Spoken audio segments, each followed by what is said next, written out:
What's up everyone and welcome back to another tutorial. Today we're going to see how to connect SAP to Power BI.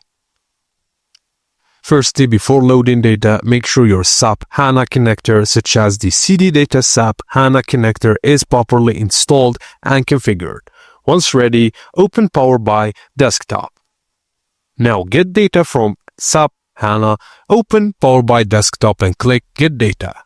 Select CD Data, SAP HANA and choose Import as the connectivity mode, then click Connect.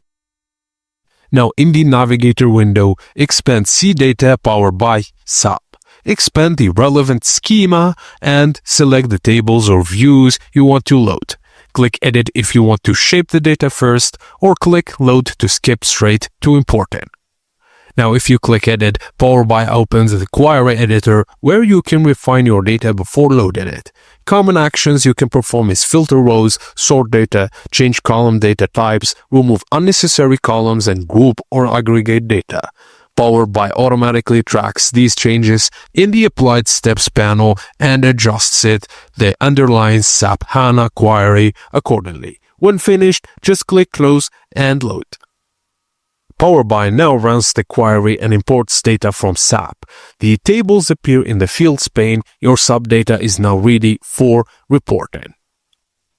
And if you want to create data visualization, go to Report View and then in the Visualization pane, select the pie chart icon and drag a dimension, for example name, into the chart and drag a measure, for example revenue or owner held, into values.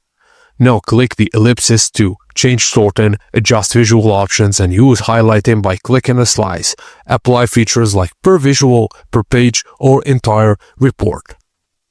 Now to sync changes from SAP, click Refresh in the Power BI Desktop and the connector requires SAP HANA and updates the report. And that's it guys, as simple as that. Thank you for watching and please don't forget to like and subscribe for more tips and tricks like this.